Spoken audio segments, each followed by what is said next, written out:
Alors ce soir, on va découper le cours en deux parties. La première partie, on va parler un petit peu de ce Shabbat qui est assez spécial, le Shabbat qui est juste avant l'Akh Baomer. Vous savez que la semaine prochaine, dimanche, c'est Pessar Sheni, c'est aussi la Iloula de Rabbi Meir Balanes, on fait quelque chose ici à la Yeshiva Bezrat Hashem. Mais il y a aussi, jeudi prochain, ce sera l'Akh Baomer, donc il y aura aussi un barbecue au Mahaleh Bezrat Hashem, comme tous les ans, on a l'habitude de faire. Ce qui est intéressant, ce qu'on va voir aujourd'hui par rapport à ça, c'est comment est-ce qu'on appelle le lac Baomer par rapport à ce qu'on a l'habitude de faire lorsqu'on fait le Homer. Vous allez voir, ça c'est intéressant. Et puis après, on va passer à la partie que j'avais mis dans le thème, par rapport à jusqu'où est-ce que Hachem il peut aller pour, entre guillemets, se rendre pur ou des fois même impur pour pouvoir venir nous sauver. Jusqu'à où il peut aller.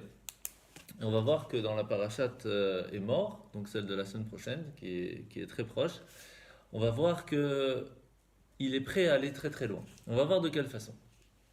Alors premièrement, il y a une petite histoire du Admour de Pauline, donc de Pologne, qui raconte, je ne rentre pas trop dans le détail, qui raconte qu'une fois il vient voir un de ses amis, un autre rabbi, et lui dit: est-ce que tu te rappelles de la blague du Rav Yom Kippour?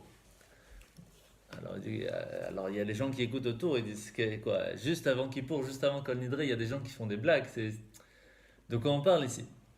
Alors il explique qu'il y a eu une période où malheureusement les dames, juste avant d'accoucher, ils perdaient leur vie. Et il y avait beaucoup dans l'année où beaucoup de femmes ont perdu leur vie cette année-là. Et donc veille de Kippour, il y a un chazan qui a essayé de faire la prière un peu comme il pouvait, mais il a fait vraiment avec cœur.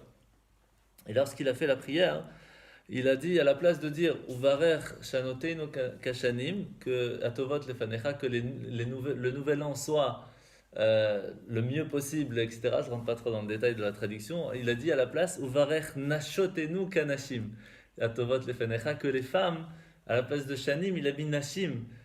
Et c'est comme ça qu'il a béni la nouvelle année. Et en fin de compte, il a fini Baruch Ata Hashem Mevarech Hanashim. À la place de dire Mevarech Hashanim, il a dit Mevarech Hanashim. Et donc pour lui c'était la blague entre guillemets. Mais en fin de compte ça a fait que ce Kippour a changé la donne et que l'épisode dramatique s'est arrêté et que ça a changé vraiment tout le destin de ces dames dans cette génération. Donc on voit quand même que chaque mot, chaque lettre a une certaine force, comme on avait appris dans les semaines précédentes, que chaque lettre qu'on dit, ça a une certaine importance et une influence, pas seulement ici-bas mais aussi dans les cieux. Donc on voit qu'il faut faire attention à ce qu'on dit et comment on le dit. Alors ce qui est intéressant, c'est que quand on fait la bénédiction du Homer, par exemple ce matin, on a fait, c'était le 26 je crois ce matin qu'on a fait dans le 26, hein, eh bien on a dit, donc nous sommes le 26, la Homer, du Homer. Et quand on parle du lag Baomer, on ne dit pas lag la Homer, on ne dit pas c'est le 33e jour du Homer avec un la Homer, on dit lag Baomer. Qu'est-ce qu'il y a de si spécial que pour un seul jour, dans tous les 49 jours du Homer, on change de la Homer à Ba Homer? C'est assez intéressant. 26. C'est 26. Pourquoi 26? Aujourd'hui, c'est 26. Mais c'est le 33, le lag c'est 33, Lamed Gimel. Ah, d'accord. Donc pourquoi spécialement le 33e jour du Homer, qui est la Iloula de Rabbi Shimon Bar Yochai, on peut s'arrêter, on peut se couper les cheveux, on fait la fête. C'est un J'ai jour. vu les préparatifs, j'interromps, j'ai vu les préparatifs en Israël Ouais, pour l'Akba C'est Omer, une les histoire, nombreuses tribunes qu'ils montaient et tout ça. c'est extraordinaire. Hein. C'était extraordinaire. Ah, moi, j'ai fait ça à 2 ans là-bas à Méron, c'est Ah, inimaginable. le monde qu'il y a. C'est vraiment quelque chose. Et donc, qu'est-ce qu'il y a de si spécial ce jour-là pour qu'on peut se permettre de changer dans la bracha, entre guillemets, de dire Ba Omer? Alors, d'abord, ce qu'on va essayer de voir, c'est qu'est-ce qu'il y a d'importance, qu'est-ce que disent les rabbanim, comment on doit faire la bracha, est-ce qu'on doit dire la Omer, est-ce qu'on doit dire Ba Omer, qu'est-ce qui s'est passé ce jour-là, on va tout comprendre. Alors d'abord, pourquoi est-ce qu'on fait le Homer? Pourquoi est-ce qu'on compte le Homer? Parce qu'en fait, on amenait des sacrifices qui étaient spéciaux, qui étaient amenés de l'orge, et ce qu'on appelait le sacrifice du Homer. Et donc c'est pour cela qu'on continue à compter les jours, jusqu'à quand est-ce qu'on va amener ce sacrifice du Homer, et on compte les jours, on a 1 jour, 2 jours, 3 jours, du Homer. Quand on parle du Homer, c'est pas juste un mot comme ça au hasard, c'est cette partie d'orge qu'on amenait au temple. Donc comme ça déjà vous savez de quoi ça parle le Homer. Maintenant, il y a une question. Ok, avant quand il y avait le Beth Amikdash, on amenait le Homer. Mais aujourd'hui on n'a pas le Beth Amikdash. Alors pourquoi est-ce qu'on compte le Homer? Juste pour savoir qu'on va l'amener si au cas où on a le Beth Amikdash. Est-ce que c'est une obligation de compter? C'est pas une obligation de compter. Alors c'est intéressant de voir qu'est-ce que nous dit la halakha. Alors il y a bien sûr comme d'habitude une différence entre Séfarad et Ashkenaz. Mais ce qui est intéressant c'est que le rameau, donc la partie Ashkenaz, il nous dit il faut compter Ayom Kach Vekach Yamim Baomer. Ah, il y a quelqu'un qui vient d'arriver. Donc, le rameau, il nous dit, on ne peut pas dire, entre guillemets, qu'on est en train de compter pour aller faire le korban, pour amener le Homer au temple. C'est pas possible de dire ça, puisqu'on n'a plus le temple. Donc, on ne va pas dire, nous sommes en direction du Homer, mais nous sommes dans, comment dire, dans le temps du Homer. On est dans le temps, dans les heures, dans les jours qui ressemblent à ce qu'on amené avant le Homer. Et donc, d'après le Rameau, quand on fait la bénédiction, de dire nous sommes le 26e jour, bas Homer, dans le temps du Homer, mais pas du Homer. Et pourtant, comment on fait aujourd'hui? On dit là Homer. Alors, pourquoi c'est important de savoir que le Rameau nous dit ça? Parce que aujourd'hui, on fait comme les Sfaradim. Tout le monde fait comme ça, on dit la Homer. Mais il y a deux grandes explications de pourquoi spécialement le lac Baomer, on va l'appeler Baomer. Alors d'abord, il y a une réponse qu'on peut dire, tout simplement parce que c'est pour nous rappeler que ça existait le temps du Homer, le temps où on amenait. Alors il y a au moins un jour quand on parle du Homer, on continue à dire Baomer au moins une fois pour se rappeler qu'il y avait le korban, le sacrifice qu'on amenait entre guillemets au temple. C'est un petit peu léger comme réponse quand même. Mais on peut rajouter quand même quelque chose d'assez intéressant. C'est que, pourquoi on compte spécialement le Homer? Qu'est-ce qui s'est passé les 33 premiers jours? Qu'est-ce qui s'est passé le 33e jour du Homer? Les 33 premiers jours du Homer, c'est 33 jours de deuil. On ne peut pas faire de mariage, on ne se coupe pas les cheveux, on ne se coupe pas la barbe. Et on fait très attention. Pourquoi? Parce que 24 000 élèves de Rabbi Akiva qui ont manqué de respect l'un envers l'autre, à un certain niveau, par rapport à nous, on halvaï qu'on arrive à ça, mais par rapport à eux, il y avait un certain manque de respect. Eh bien, à cause de ça, ils sont tous morts. Ça s'est arrêté l'épidémie quand ça? Le 33e jour du Homer. Alors, qu'est-ce qui se passe? Le 33e jour du Homer, c'est le jour où on ne fait pas de marloquette. On ne fait pas de dispute l'un envers l'autre, puisque tout le problème pourquoi ils sont morts, c'est à cause de disputes, à cause du manque de respect. Donc le 33e jour de Homer, c'est le moment où il n'y a plus de dispute, il n'y a plus de manque de respect. Donc il y a une chose qui est très importante à faire.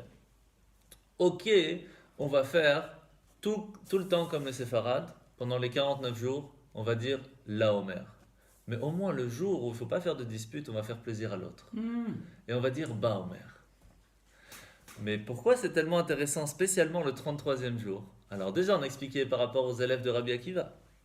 Mais ce qui est intéressant, c'est que le jour du lac Baomer, c'est le jour où le rabbi du Rameau, le rabbi Ashkenaz, il est parti de ce monde, le 33e jour du Homer aussi. Et donc le jour où il part de ce monde, on lui dit ne t'inquiète pas, on t'a pas oublié, ce jour-là, on va l'appeler comme toi tu l'as demandé, lac Baomer. C'est très fort. Comme quoi, chaque petit détail qu'on va faire, on va dire, chaque chose doit être réfléchie. C'est pas juste on lance des mots comme ça. Aujourd'hui, on va faire le lag. Le lac Baomer, ça a quelque chose de très fort à l'intérieur de nous. C'est pas les Olympiades. C'est pas ça le lac Baomer. Le lac Baomer, c'est un jour très spécial où on peut ouvrir les portes du ciel à un niveau inimaginable. Comprenez? Et c'est surtout le moment de ne pas faire de dispute l'un envers l'autre. Il ne faut pas faire d'Olympiade. On doit avoir un respect l'un envers l'autre. Mais c'est vrai que de l'autre côté, pour montrer le respect l'un envers l'autre, c'est facile quand il n'y a pas de problème. Mais lorsqu'il y a une compétition et montrer du respect l'un en l'autre, ça c'est plus joli. Donc faire un Olympiade et en fin de compte, y amener une certaine touche de respect d'un envers l'autre, un peu de Torah, un peu de... Voilà, amener tout ce qu'il faut à l'intérieur, ça c'est bien. Mais bien sûr, c'est pour cela que le rabbi il avait l'habitude le jour de l'Akba Omer d'organiser des parades où les enfants ils ont des pancartes, des drapeaux, etc. où c'est marqué dessus tous les mitzvot, toutes les choses importantes qu'il y a dans la Torah pour montrer à tout le monde, voilà, nous sommes tous ensemble, il n'y a pas de dispute ici, on vient montrer le respect à chaque chose. Le respect surtout à chaque mitzvot et il y a bien sûr les 10 mifzaïm qu'on parlera ce jour-là. Alors, oui, Il y a le Gaon Rabbi Asher Weiss, qui était un très très très grand érudit, qui, une fois, un juif vient le voir et lui dit, voilà, j'étais chez le Rabbi de Lubavitch. Et il m'a demandé une chose très importante. Il m'a dit, s'il te plaît, fais tout ce que tu peux pour aller dans une ville, la ville de Totzing, qui est à côté de München. Là-bas, il y a, pendant la guerre, des juifs qui ont été enterrés en catastrophe, entre guillemets, parce qu'ils venaient de se faire tuer par les nazis, etc. Et donc, il faut absolument faire attention qu'il y ait une mechitza dans le cimetière non-juif, qu'il y ait une séparation entre la partie juive et non-juive, parce qu'ils sont en train de rajouter le cimetière qui va devenir plus grand. Ils vont donc être entourés par des corps, entre guillemets, non-juifs. Et donc c'est problématique, il faut vraiment faire une séparation pour que le carré juif soit vraiment bien séparé. Et ça importait le rabbi à un niveau tellement grand qu'il lui a promis beaucoup de bénédictions sans s'en occuper. Ce qui est intéressant, c'est pas là. C'est que cette personne raconte donc à ce grand rabbi, et il commence presque à pleurer, il dit, mais tu dois savoir que le moment où ils ont enterré, en 40 quelque chose, les juifs qui étaient là-bas, j'étais là-bas avec eux. Parce que quand on est parti avec les nazis, et qu'en fin de compte on a vu là-bas un tank américain qui a arrêté le train, et qui a fait sortir, et qu'à ce moment-là on a vu que dans le train, il y avait des gens qui étaient déjà morts, on a dû les enterrer, on les a enterrés sur place. J'étais là-bas à l'enterrement. Oui, pardon. Pas grave, Catastrophe. il n'y a pas de souci. Je n'aime pas ça. Déranger. No stress. Pardon. Voilà, vous voyez, tout s'arrange. Tout s'arrange. Donc, il raconte qu'il était là-bas avec l'admour de Tzanz, qui était là-bas, et il raconte tous les détails. Et il dit, sache que depuis 45, j'ai pas eu la force de retourner là-bas, et encore moins de penser comment se porte la sépulture de ces personnes. Et le rabbi de Lubavitch qui se trouve à New York, qui ne connaît pas l'histoire, qui n'a pas vécu l'histoire, qui ne sait pas qui sont ces personnes, lui, il pense à faire attention à la mechitza. Il dit, ça, c'est quelque chose d'extraordinaire. Ça, c'est quelque chose. Et donc, lui-même va, en fin de compte, s'occuper que tout se passe bien, etc. Donc, qu'est-ce qu'on voit d'ici? On voit que il y a plusieurs façons comment voir les choses, comment faire attention à chacun d'entre nous. La force de Rabbi Shimon Bar Yochai, qui était donc le rabbi qu'on parle surtout le jour du Lag BaOmer, c'était quelqu'un qui était complètement dans la Torah. Il est resté 13 ans dans la grotte, il a fait que étudier, il était tranquille. C'est un petit peu égoïste, entre guillemets, quand on regarde, il a fait que penser à lui. Que étudier la Torah, mais pas seulement la Torah, les parties les plus cachées de la Torah, au point que quand il est sorti, il ne comprenait pas comment les gens pouvaient s'occuper d'un champ, s'occuper d'une maison. Arrête de t'occuper des choses matérielles, il y a tellement de choses spirituelles à s'occuper, comment tu peux penser, Bichlal, à s'occuper des choses matérielles? Il n'arrivait plus à comprendre, il a dû repartir dans la grande pour apprendre à ce que le matériel a une certaine importance dans ce monde, pour vous donner une idée à quel point il est arrivé. Et pourtant, lorsqu'il sort de la grotte après, ça c'est vraiment très intéressant, on lui dit que la première chose qu'il a demandé c'est, est-ce qu'il y a quelqu'un que je peux aider? Est-ce qu'il y a quelqu'un qui a besoin d'un tikkun? Est-ce qu'il y a quelqu'un que je peux... Dites-moi ce que je peux faire pour aider la communauté. Et on lui a dit, il y a un cimetière à Tibériade qui n'est pas assez bien arrangé, que les Kohanim ne peuvent pas aller voir leurs proches. Parce que les Kohanim ne peuvent pas rentrer dans le cimetière, il faut leur faire une certaine jvil, un certain trottoir un peu séparé, pour ne pas qu'ils soient dans le cimetière. Donc c'est assez spécial, et à la fin, elle l'explique. Et le problème, c'est que les Kohanim donc, ne peuvent pas aller là-bas, dans ce cimetière, ils ne peuvent pas aller voir leurs proches, c'est triste pour eux. Eh bien, il est parti, alors qu'il aurait pu étudier la Torah, son niveau de Torah était plus grand que toutes les mitzvot, et pourtant, il est parti arranger ce cimetière pour que les Kohanim puissent aller voir leurs proches, parce que avant tout, c'est aider son prochain. Avant tout. Et ça, c'est quelque chose que Rabbi Shimon Bar Yochai avait. Et il est parti quel jour? Lag BaOmer. 33e jour de Homer, le jour où l'épidémie s'est arrêtée parce qu'il n'y avait plus de problème de dispute. La Havat Israël est revenue, l'amour du prochain est revenu. Moshe Rabbeinu aussi, on en parle, il est attaché avec ce moment-là. Pourquoi? C'est assez intéressant, parce que le jour de la Gvomer va toujours tomber le même jour que le Zayin Adar. Le 7 Adar, par rapport, si c'était jeudi, eh bien le Lag BaOmer sera jeudi. Sera toujours attaché. Pourquoi? Parce que autant Rabbi Shimon Bar Yochai c'est quelqu'un qui a vécu avec la Torah, autant Moshe Rabbeinu c'est un homme qui a vécu avec la Torah. Mais pas seulement vécu avec la Torah, il a donné sa vie pour le peuple d'Israël. Quand Hachem lui a dit, regarde ton peuple qui a fait le veau d'or, c'est quoi la première chose qu'il a dit? Tu fais ce que tu veux, mais tu les pardonnes parce que sinon tu m'effaces de ton livre. Il est prêt à donner tout pour le peuple. Rabbi Shimon Bar Yochai, il sort de la grotte, comment je peux vous aider? Il faut aller à un cimetière, j'y vais, je gère. Et donc on voit qu'en fin de compte, la même chose, et c'est pour cela qu'on dit Lag Baomer. Ce jour-là, c'est le jour où il faut faire attention à chacun. Et même si la halakha n'est pas comme la personne, même si la halakha n'est pas comme le rameau à ce moment-là qu'aujourd'hui on fait l'Aomer, quand même, il y a un jour, le jour spécial de l'Akba Omer, on utilise comment est-ce qu'il fonctionne, comment est-ce qu'il a réfléchi, comment est-ce qu'il a fixé lui la halakha, parce qu'on ne peut pas se permettre aucune dispute le jour du l'Akba Omer. C'est un moment où la force de l'Avat Israël elle est tellement grande qu'elle permet de tout casser, et surtout pas de faire des soucis ou des disputes à ce moment-là. Donc là, on a compris déjà que le Shabbat qui arrive là maintenant, ce Shabbat, c'est le Shabbat qui est avant le Lag BaOmer. Et le Shabbat qui est avant le Lag BaOmer, c'est le Shabbat qui va donner la force au Lag BaOmer. Donc, il faut faire attention ce Shabbat à se préparer à ça.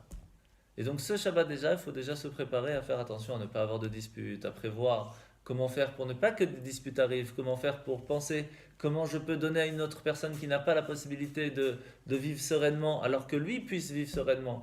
Le kavod à chacun, donner du temps à quelqu'un, c'est ça le plus important à faire ce Shabbat. Alors maintenant, on va prendre la feuille que vous avez devant vous. Est-ce que le Lévi peut rentrer au cimetière ou pas? Le Lévi peut, parce qu'il n'a pas les mêmes obligations que le Kohen dans le Beth Amikdash. Alors on va prendre d'abord la première chose. La source, c'est le Likutei Sichot, volume 7, la deuxième Sicha. Au début de la paracha, on pose la question, pour qui un Kohen peut-il se rendre impur? C'est-à-dire, pour qui est-ce qu'il peut aller enterrer? Imaginez un Kohen qui a perdu quelqu'un de sa famille. Est-ce qu'il a le droit d'aller au cimetière? En général, non. Un Kohen ne peut pas aller au cimetière. Mais il y a quand même quelques personnes que oui, il a le droit. Même que normalement il doit aller au Beth Amikdash, il va attendre 7 jours, il va aller après au mikveh, etc., etc. Mais c'est pas grave qu'il n'aille pas au Beth Amikdash parce que c'est des personnes qui sont trop importantes pour lui, il doit aller. Il y a seulement un Kohen qui ne pourra jamais aller au cimetière, c'est le grand prêtre, le Kohen Gadol. Ça jamais, parce que lui il doit être tout le temps au temple, surtout si c'est Kippour par exemple. Ça c'est sûr qu'il peut, il est obligé d'être au temple. Et pourtant, le Kohen Gadol, pour ses plus proches familles, il ne peut pas aller se rendre impur, mais s'il y a un mort qui est tout seul et que personne ne va l'enterrer, il est obligé de le faire lui, même si c'est la veille de Kippour et qu'il ne pourra pas rentrer dans le temple. Comment on voit que Hachem, pour lui, ce qui est important, c'est vrai qu'il y a des choses hyper importantes, mais le plus important en fin de compte, c'est d'aider une personne qui est dans le besoin. Quoi qu'il se passe. Bien sûr, s'il n'y a personne d'autre, s'il y a quelqu'un d'autre, il va lui dire au Kohen, moi je dois aller demain à Kippour, est-ce que tu peux t'arranger de s'occuper? Mais s'il n'y a personne, il s'occupe lui. Alors la première question de la paracha est morte, c'est pour qui le Kohen a-t-il le droit de se rendre impur? Alors regardez dans le texte. Est mort à la Kohanim le nefesh lo itamar be'amav. D'abord dit au Kohanim que nul se rendra impur par le cadavre d'un de ses concitoyens. Ki'im, sauf si, lish'ero akarov elav, pour ses parents les plus proches. Alors c'est qui? Les imo, les aviv, les livno, les bito, les achiv, la choto abtula, va kohen agadol me'echav. Sa mère, son père, sa fille, son fils, sa fille, son frère, sa sœur, vierge et non mariée. Quant au Kohen Gadol, il n'approchera aucun corps mort, même pour son père et même pour sa mère. Il ne peut pas aller au cimetière, le Kohen Gadol, même si c'est ses parents qui sont enterrés. C'est pas facile, hein? Parce qu'il se doit d'être pur à 100% pour Hachem. On pense que être pur, c'est quelque chose de facile. Je ne sais pas si vous avez entendu, mais quand ils ont fait les fouilles à Jérusalem, à Yerushalayim, ils ont trouvé que dans chaque rue, il y avait 5 ou 6 mikveh, si ce n'est plus. Pourquoi? Parce que être pur, c'est vraiment pas évident. On touche une mouche qui vient de mourir, il faut encore repartir le soir au mikveh. C'est pas évident. Pas du tout évident. Donc comment faire pour rester pur alors qu'on a le Beth Amikdash à quelques mètres et qu'on veut pouvoir rentrer? C'est pas facile. Et les gens voulaient rester purs un maximum en sachant que quand on est pur, on ressent la Kedusha, on ressent la sainteté divine. Aujourd'hui, la pureté n'existe plus. À 100%, elle n'existe plus. Pourquoi? Parce qu'on n'a pas la vache rousse qui nous permet d'enlever l'impureté de la mort. On est tous allés une fois à un cimetière ou autre, donc celle-là, on ne peut pas l'enlever. Mais par contre, il y a une certaine pureté qu'on peut avoir. Par exemple, un homme peut arriver à un certain niveau de pureté s'il fait attention d'aller au mikvé de temps en temps. Une femme peut arriver plus fort qu'un homme. La preuve, c'est que les lois du mikvé d'une femme est beaucoup plus strictes que celles d'un homme. Un homme, il fait une douche, il rentre, c'est fini. C'est pas... Parce qu'il ne peut pas aller tellement haut. Une femme, elle peut aller à un niveau de pureté beaucoup plus haut que l'homme. Parce que on voit que elle a des règles beaucoup plus strictes. Mais on ne peut pas aller tellement plus haut. Mais lorsqu'on se sent pur, on est différent. Quand on sort du mikvé, on est différent. Que ce soit pour un homme, que ce soit pour une femme. Mais imaginez-vous qu'on arrive à être pur à 100%. Combien de temps on va rester? On va pas vouloir bouger. Si on sait qu'on peut à ce moment-là parler à Hachem, il nous répond, on sent les anges qui sont autour de nous, on peut rentrer dans le Beth Amikdash. On va pas vouloir sortir de là. Et s'il y a quoi que ce soit qui va empêcher ça, on va courir pour se rendre pur. On va pas attendre quelques secondes. Alors qu'aujourd'hui, c'est plus difficile. Il y a des fois des gens qui ont l'habitude d'aller au mikvé, donc ils vont sentir quand il y a un truc qui ne va pas, il faut repartir au mikvé. On a perdu un peu de cette pureté. Et alors, ceux qui ont l'habitude plus vont le sentir plus, et donc ils vont plus vite aller le faire. Il y en a d'autres qui vont moins le sentir, d'autres qui ne vont pas du tout le sentir. Ça, c'est un autre problème encore. Mais en tout cas, on peut sentir à un certain niveau. Alors la question qui se pose, c'est est-ce que nous, on a le droit de se rendre impur pour quoi que ce soit? Quand c'est pour aider quelqu'un, la question ne se pose pas encore une fois. Mais le Kohen, il doit faire attention, même aujourd'hui. Il ne peut pas aller au cimetière. Pourquoi? Parce qu'imaginez que Mashiach, il arrive maintenant. Le Beth Amikdash descend, installé. Il faut rentrer maintenant, il faut faire les sacrifices. On a un problème. Parce que le Kohen, il doit avoir révisé toutes les lois. Il faut qu'il y ait des shochatim qui sont prêts, qui ont bien révisé toutes les lois aussi des sacrifices. Il faut qu'ils soient purs pour rentrer dans le Beth Amikdash. Si on n'est pas pur, on fait comment? Moi, je bois ça. Moi, c'est poisson. Pas mal. C'est pas évident. C'est pas facile, c'est pas si facile. Sans compter que les Lévis vont devenir Kohen, tous les Kohen vont devenir Kohen Gadol, et les premiers-nés vont reprendre leur place et vont devenir Kohen. Eh oui, parce que pourquoi on fait le rachat du premier-né? Parce qu'on faisait le même travail que le Kohen dans le Beth Amikdash. Donc on va reprendre notre place. Je ne sais pas qui est premier-né ici, mais en tout cas, voilà, moi aussi. Donc on a du boulot, il faut réviser les lois. Comment le premier-né, qu'est-ce qu'il doit faire dans le Beth Amikdash, comment on doit se comporter, comment on devient pur, comment on fait pour rester pur. Tout ça, c'est pas évident. Pas du tout évident. Et puis il faut louer une petite chambre à côté du Beth Amikdash, etc. Alors voilà. Alors d'abord, on va essayer de voir maintenant la question qui se pose. Est-ce que Dieu peut se permettre d'aller voir une personne qui est lui-même impur et de le faire sortir de cette impureté? Le problème, c'est que quand quelqu'un y touche quelqu'un d'autre qui est impur, il devient lui-même impur. Est-ce que le Kohen peut aller sortir quelqu'un de la boue en sachant que ça va le rendre impur? Pas du tout évident. Est-ce que Dieu est appelé un Kohen? On va voir, regardez dans le texte, le numéro 2. Shmot Rabba Mishpatim Ktiv Magid varav le Yaakov chukav mishpatav le Israël lefi shehen midotav shel HaKadosh Baruch Hu kemidat basar vadam amora לאחרים לעשות והוא אינו עושה כלום והקדוש ברוך הוא אינו כן אלא מה שהוא עושה אומר לישראל לעשות ולשמור. Une grande différence avec tous les autres, avec tout ce qui peut se passer, c'est que Dieu il ne dit pas de faire quelque chose à quelqu'un si lui-même ne va pas le respecter. Et de toute façon, je vais vous le dire, ça se sent tout de suite. Une personne qui vous dit de faire quelque chose mais qui lui-même ne le fait pas, le message passe pas. Que ce soit entre un père avec ses enfants, ou que ce soit même avec une personne avec une autre, ou un rave avec une autre, il n'y a pas de différence. L'armée d'Israël, le commandant, il suivait moi, Oui. toujours. Oui. Oui, déjà, bien sûr. C'est ça Bien sûr, bien sûr. Donc, si Hachem demande au Kohen de ne pas se rendre impur, c'est que lui aussi il doit faire attention de ne pas se rendre impur. Ça, c'est la première base. Maintenant, on va voir ce qui est écrit dans la Gemara. On ne va pas le lire en hébreu parce qu'il est un petit peu compliqué. Il y a dans Gemara Sanhedrin 39a, il est écrit: un imposteur dit à Rabbi Abaou, votre Dieu étant Kohen, ainsi qu'il est écrit, ils me prendront un prélèvement, après qu'il enterra Moshe, dans quoi s'est-il trempé pour se purifier? Il lui répondit, par le feu, ainsi qu'il est écrit, Dieu viendra par le feu, car la purification principale est par le feu, ainsi qu'il est écrit, ce qui ne passera pas au feu, vous le passerez à l'eau. Le Tosfot nous dit, dans quoi s'est-il trempé? L'imposteur ne posa pas la question, comment Dieu a-t-il pu se rendre impur alors qu'il est Cohen? Car les enfants d'Israël sont appelés les enfants de Dieu. Donc il y a deux choses. D'abord, celui qui a posé la question, il a dit, mais une seconde, qui c'est qui a enterré Moshe? C'est Hachem. Donc automatiquement, c'est rendu impur. Dans quoi il est parti au mikvé? Dans quel mikvé il est parti? Alors la réponse est le mikvé de feu. C'est des choses spirituelles, bien sûr. Pourquoi? Parce que si ça ne passe pas par le feu, ça passe par l'eau. C'est un petit peu comme quand on cachérise, par exemple, un ustensile. Si ça passe pas avec le feu, alors on le cachérise avec de l'eau chaude. Là, c'est un peu, entre guillemets, la même chose, mais c'est pas exactement ça, parce que c'est des choses spirituelles, c'est pas évident à comprendre. En tout cas, ce que Tosfot vient nous dire ici, c'est pour comment est-ce que Hachem aurait pu se rendre impur pour Moshe, s'il est Cohen. S'il est Cohen, tu me dis qu'il s'est rendu impur après il est parti au mikvé. Ok, ça, il n'y a pas de problème. Mais il est Cohen. Comment il peut se rendre impur pour quelqu'un?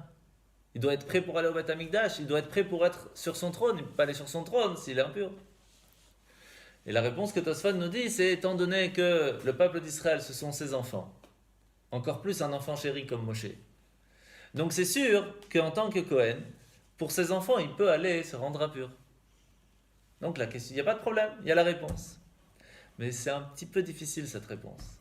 Vous allez voir pourquoi.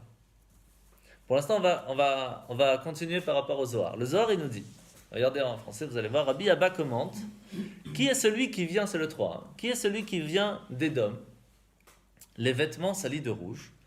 Dieu revêtira des vêtements de vengeance contre le peuple de Édom, qui détruisit sa maison, brûla son temple et exila Israël parmi les nations, au point que ses vêtements seront impurs, ainsi qu'il est écrit, et mes habits en sont tous souillés. Et tout cela pourquoi? Car il est écrit, et pour sa sœur vierge, n'étant pas un homme, pour le peuple d'Israël n'ayant pas choisi le sort de Esav, appelé homme des champs, pour elle il se rendra impur, car elle est à terre, et il désire la relever. Vous vous rappelez qu'au tout début, on a expliqué qu'on peut se rendre impur pour sa sœur si elle n'est pas encore mariée. Parce qu'à partir du moment où elle est mariée, elle appartient déjà à son mari. C'est entre guillemets, même si ça reste sa sœur, mais ça a déjà changé de famille. Donc, le Cohen ne pourra pas se rendre impur pour sa sœur si elle est déjà mariée. Mais là, c'est la même histoire. Le peuple de Édom, donc on parle en général des Romains, les chrétiens d'aujourd'hui, etc., qui viennent et qui ont souillé le temple, ils ont souillé la tête des gens, qui ont essayé de leur mettre des nouvelles façons de réfléchir, les Grecs, etc. Et pourtant, le peuple juif n'a jamais attrapé et accueilli toutes ces façons de penser, ces façons de vivre à 100%. Ils se sont jamais mariés, entre guillemets, à 100% avec cette façon de vivre et de penser. Donc le peuple, donc Hachem, qu'est-ce qu'il fait? Il dit, puisque ma sœur, la Knesset Israël, le peuple juif, ne s'est pas marié avec cette façon de penser, alors je peux venir me souiller et venir les rechercher de là où ils sont et je les sortirai de l'exil. Ok, ils sont en exil, mais ils restent des étrangers dans la terre où ils vivent. Ils ne sont jamais des gens qui habitent, des résidents, des citoyens. Jamais. Et on le voit dans l'histoire.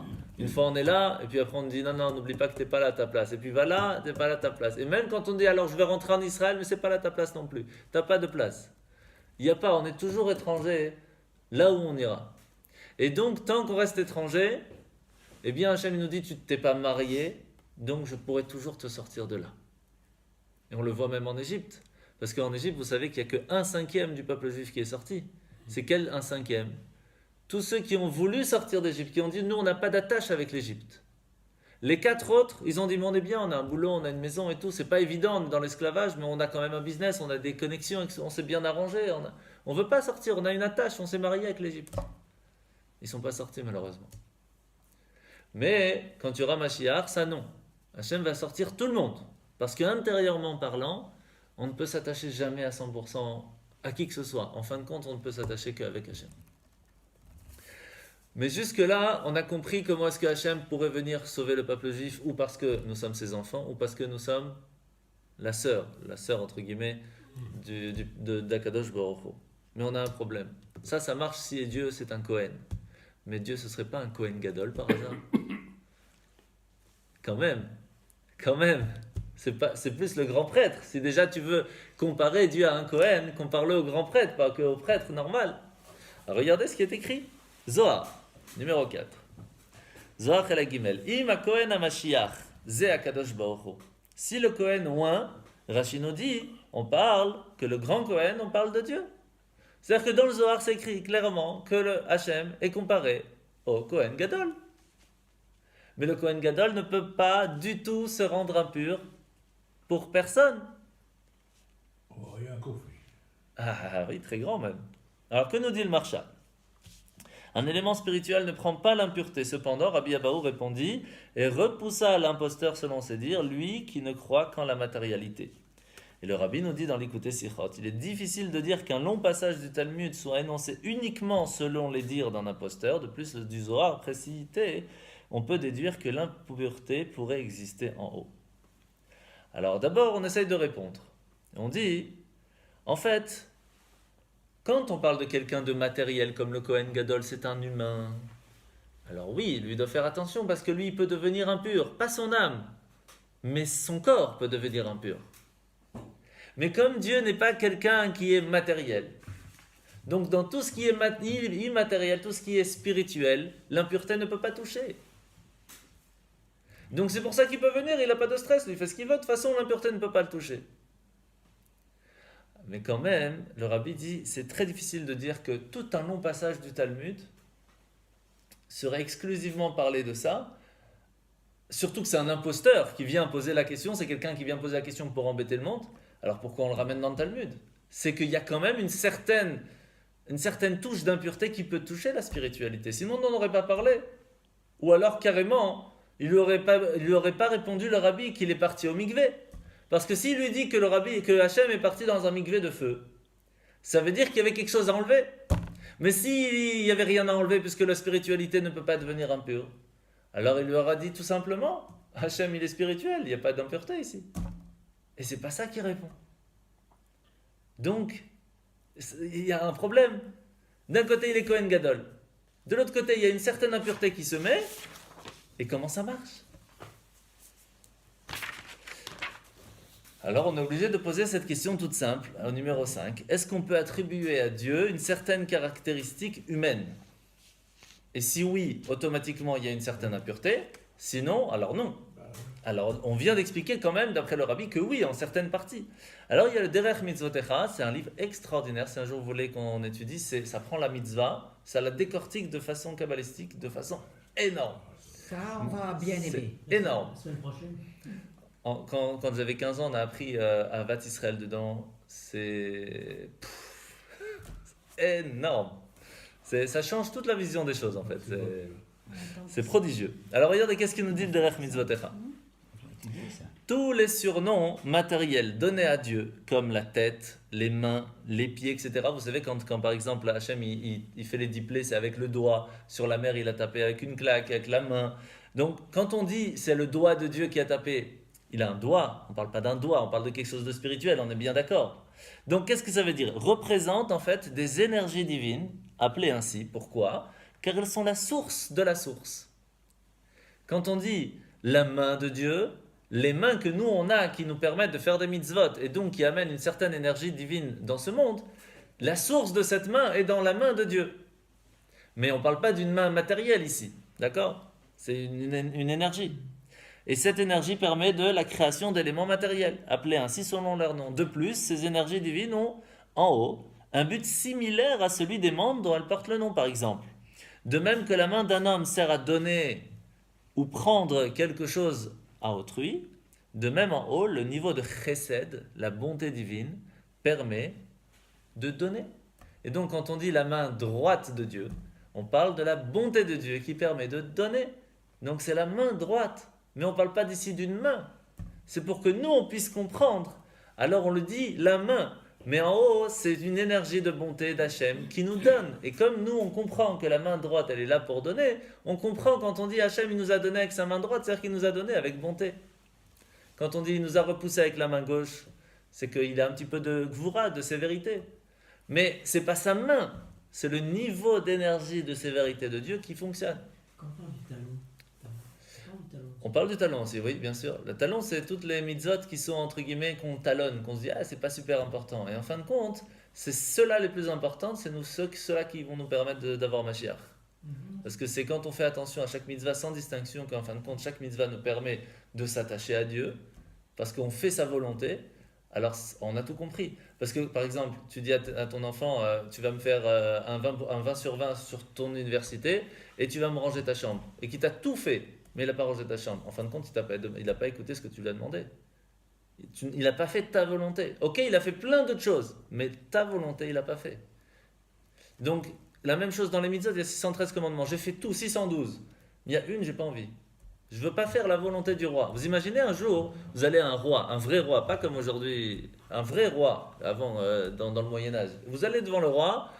Bonjour monsieur le roi, tu as mis 100 commandements, ils sont tous top, il y en a un, j'ai pas envie. Qu'est-ce qu'il va vous dire? Tu te rebelles contre le roi? Strac, direct. Il n'y a pas on peut choisir avec le roi. C'est la même chose. Les talons, c'est pour nous rappeler ces petites mitzvot qu'on talonne, qu'on écrase. Sont très très importantes. Et c'est de là que vient beaucoup de lumière. Alors regardez. Donc on a expliqué pour l'instant qu'il y a des illustrations entre guillemets, que Hachem il nous fait montrer des choses par rapport à comment est-ce qu'il fonctionne là-haut. La bonté c'est la main droite, la sévérité c'est la main gauche, le corps, le pied, etc. Je ne sais pas si vous avez déjà remarqué que quand on a reçu les 7 lois Noachid, il y a 7 lois. Une pour la tête, une pour le corps, une à droite, une à gauche, une en bas, les 2 pieds et les 2 mains, et la Brit Mila. C'est les 7 lois Noachid qui permettent de raffiner le corps à un niveau extérieur. C'est-à-dire qu'une personne qui veut pouvoir vivre extérieurement dans le monde se doit de faire au moins les 7 lois minimales. Mais ça ne permet pas de raffiner l'intérieur de la personne. Pour raffiner l'intérieur de la personne, il faut faire les 613 commandements.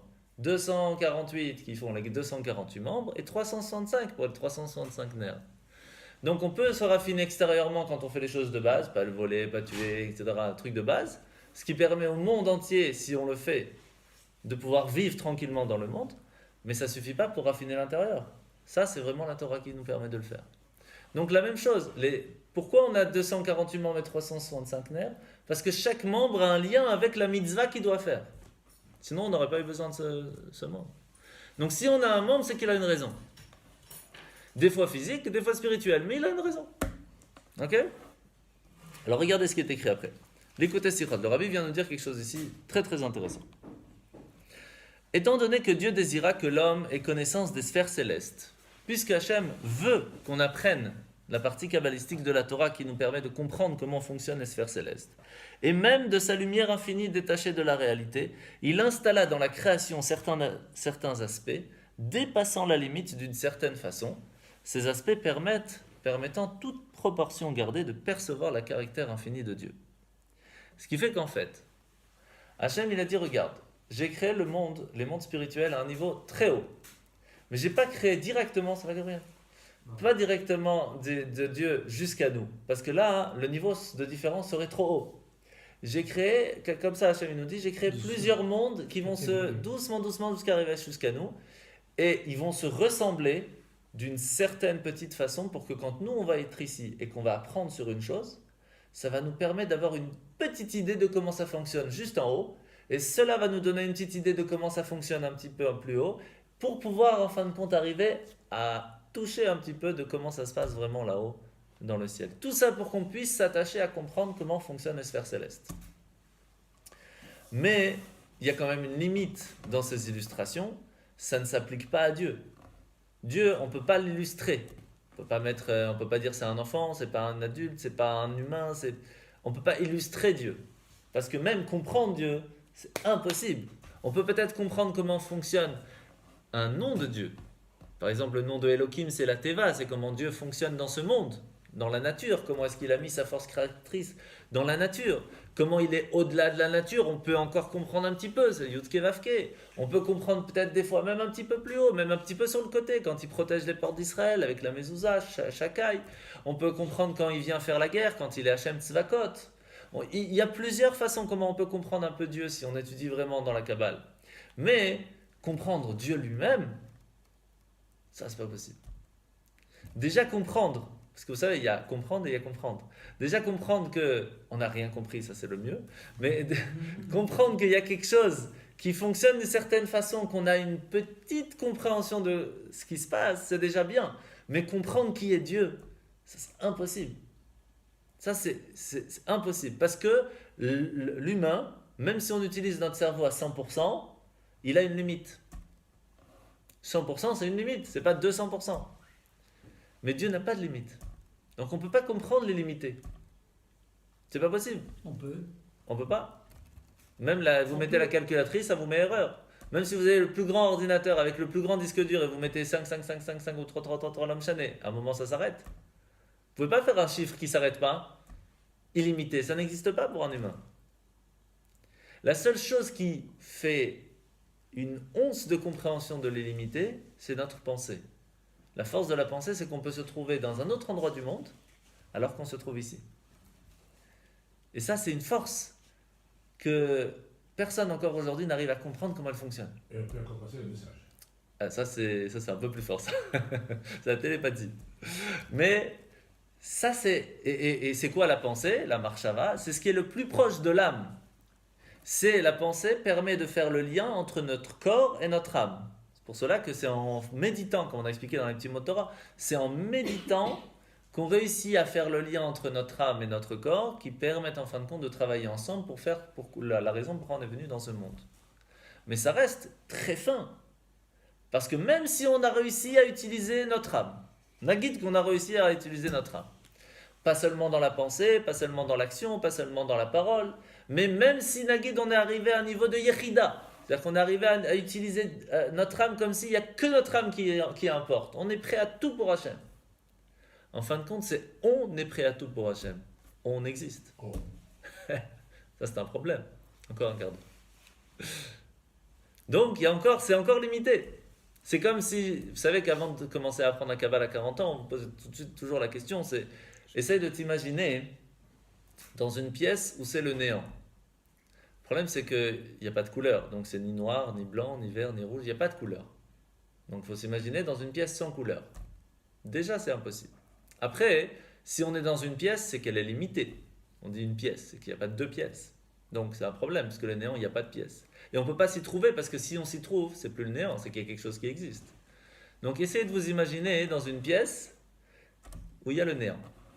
Bonne chance. Et après que vous avez compris, vous pouvez commencer à étudier la Kabbale. En fait, c'est quand vous avez compris que vous ne pouvez pas comprendre, alors là, vous pouvez commencer. Parce qu'il faut avoir une certaine humilité de savoir que tout ce qu'on peut apprendre, ça reste tout petit par rapport à la vérité des choses. Tout simplement. Et là, c'est la même chose. Toutes ces illustrations ne s'appliquent pas à Dieu. Impossible. Regardez, l'écoutez Sichot, ce que le rabbi nous dit dans le 6. Toute illustration étant une créature a forcément des limites. Ainsi même, lorsqu'on s'en sert pour illustrer le caractère infini de Dieu, il ne faut pas prendre en compte les limites de l'illustration. C'est pas possible parce que de ce point de vue, celle-ci n'illustre pas le caractère infini de Dieu. Par exemple, le soleil qui ne change pas du fait des rayons qui émanent de lui, illustre le fait que Dieu ne change pas. Ok? On explique aussi que Hachem, c'est un peu comme le soleil parce qu'il envoie des rayons qui permettent de nous faire vivre. Qu'il y a aussi un magen, il y a aussi une certaine protection qui permet de filtrer pour que cette lumière ne nous brûle pas et qu'elle nous permette de vivre. Mais tout ça, ça reste une illustration. C'est pas Dieu. C'est ce qui nous permet de comprendre comment Dieu fonctionne avec nous. Mais c'est pas Dieu. Comprenez la différence? C'est comme si je vous dise l'ampoule, mais c'est pas l'endroit où on fait l'électricité. C'est pas la même chose. La création a été faite par Elohim. C'est ça. Justement pour cette raison-là, pour la raison de pouvoir nous faire justement... Exactement. Mais même cet endroit-là où ils font l'électricité, donc Elohim, d'accord? C'est pas Dieu encore. Puisque c'est Hachem qui a créé Elohim. Bereshit, Bara, Elohim. Au commencement, il a dû créer d'abord le nom de Elohim. Et par le nom de Elohim, il a fait Hashamayim Vataretz. Donc Elohim a Teva.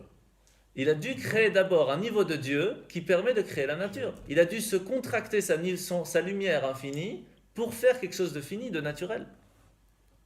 Mais même si on comprend que ce niveau d'Hachem, de Yud Kevavke qui est avant Elohim, Ça reste qu'une lumière de Dieu. On n'a même pas compris l'ampoule encore. Et même si on comprend l'ampoule, qui est Igoul Agadol, c'est un beau, bien bien plus haut, c'est pas encore Dieu. Ce n'est qu'un début de lumière, mais c'est pas Dieu.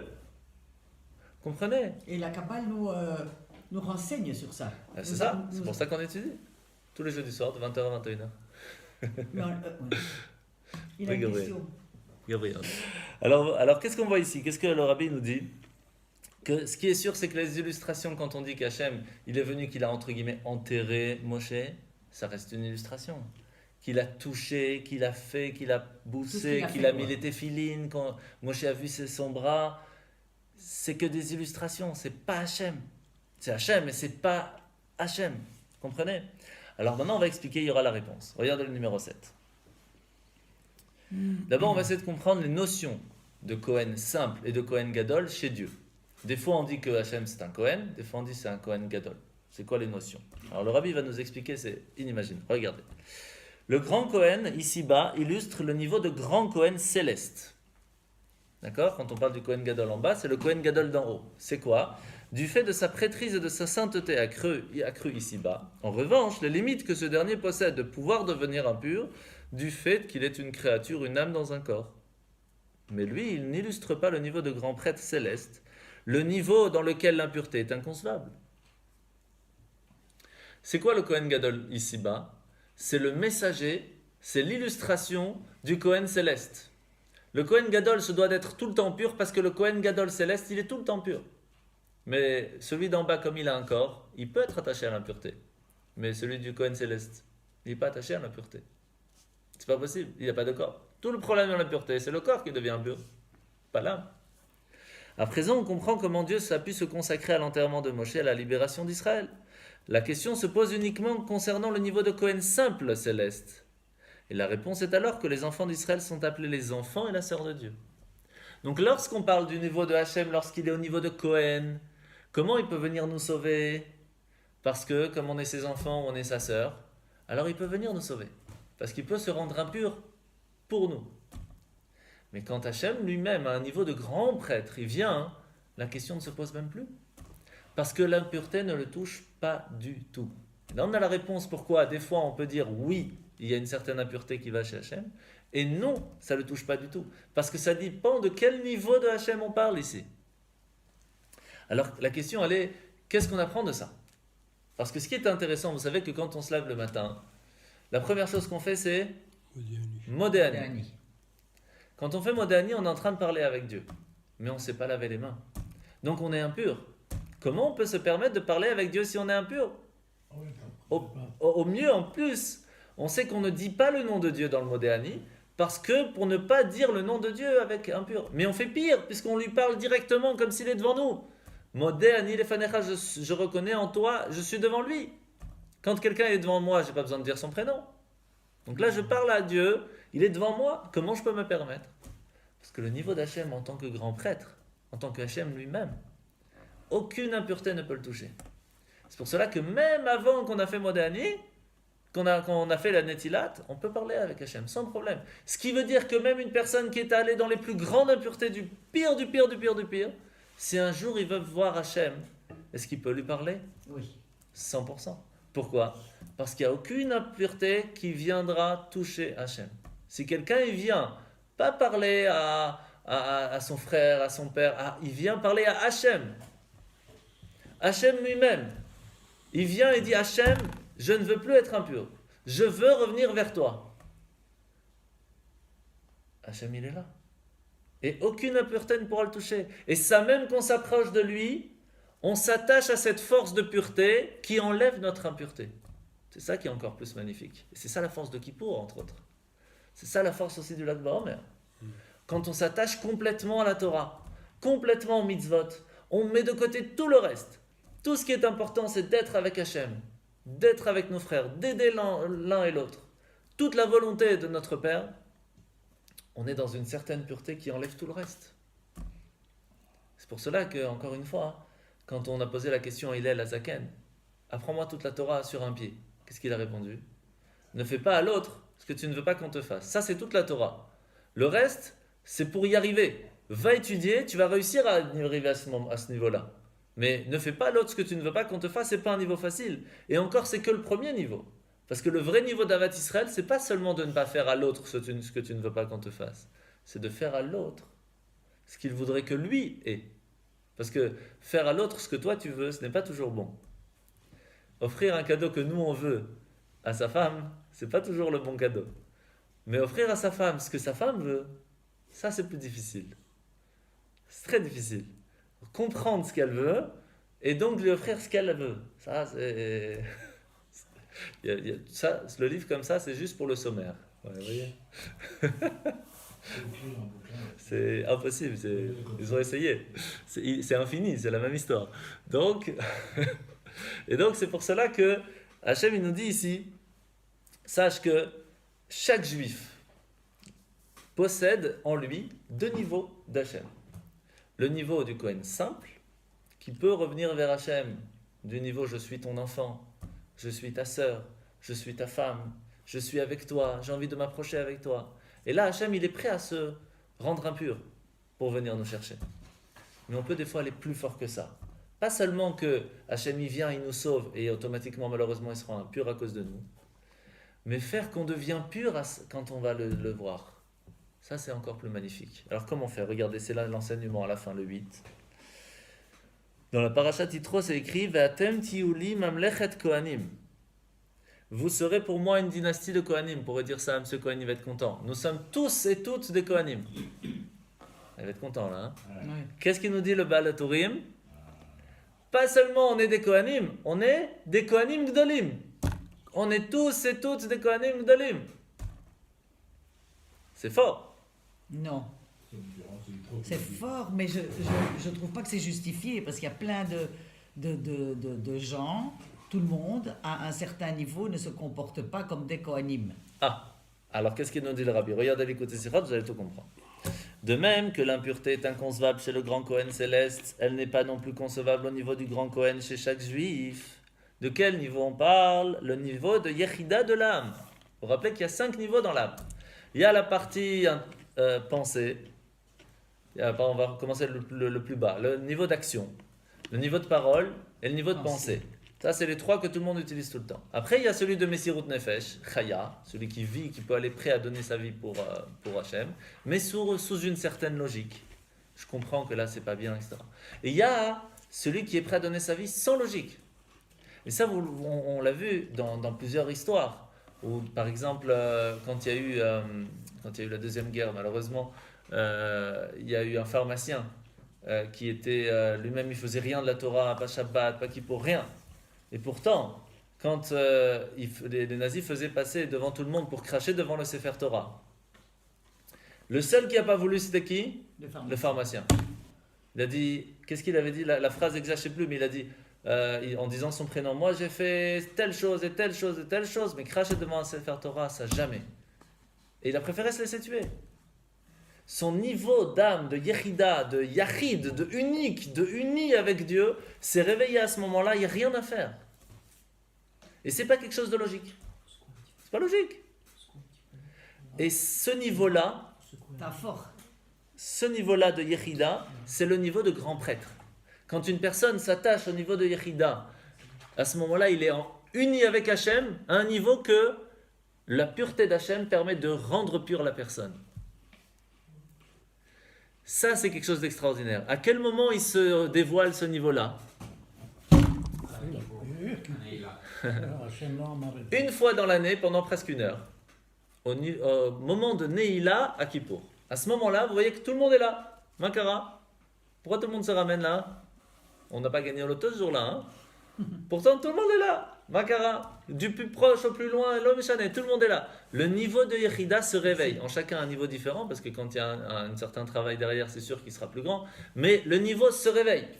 Le niveau de Yechida chez tout le monde se réveille et la personne vient, elle sent qu'il faut venir, elle ne sait pas pourquoi. Avec tout ce qu'elle a fait dans sa vie, elle n'a rien à voir avec la Sina à ce moment-là. Mais pourtant, elle est là. Ça, c'est le niveau de Yechida. Hachem, à ce moment-là, il lui dit, tu es venu, je te rends pur, on efface tout. C'est extraordinaire. Alors c'est sûr que quelqu'un qui vient dans la machine à laver et qui tourne 3 tours, il est propre. Mais quelqu'un qui va tourner 50 tours, il sera plus propre, c'est certain.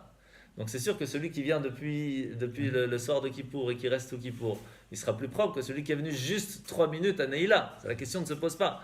Celui qui vient à Rosh Hashanah et Kippour, il sera encore mieux que celui qui n'est venu qu'à Kippour, etc. etc. C'est logique. Mais il y a une certaine illogique qu'il y a quand même avec la Yechida. On l'a déjà expliqué plusieurs fois, et comme c'est l'heure, on va finir. Amen. Chaim. Imaginez un enfant qui fait plein de bêtises. À l'école, à la Sina, il crie, il saute, il truc, il fait plein de bêtises. Le père, il n'en veut plus là, jusque là. Un jour, il lui dit, je ne veux plus te voir, tu m'as saoulé, je ne veux plus, c'est fini, stop. Et puis un jour, dans le magasin, il s'est sauvé le petit, il est parti faire une bêtise, et il ne le trouve plus, le père. Il cherche, il pleure, il ne sait plus où est, et quand il le trouve, il l'embrasse, on dirait c'est la première fois de sa vie qu'il le voit. Mais il y a 2 secondes, tu l'as dit, je ne veux plus te voir, et maintenant tu l'aimes, on dirait c'est la fin du monde, tu ne l'as pas vu pendant 2 minutes. Makara. Quoi qu'il se passe, ça reste tes enfants. Quoi qu'ils auraient pu faire. Hachem, c'est la même chose. Il y a des membres me disant, on en a marre de toi. Tout ce que tu fais, stop, combien? Et il y a un moment, on se perd. Et quand arrive le jour de Kippour et la personne, elle vient et dit, Hachem, je suis là. Tu es là, mon fils, Baruch Hashem, viens dans mes bras. Et tout est oublié.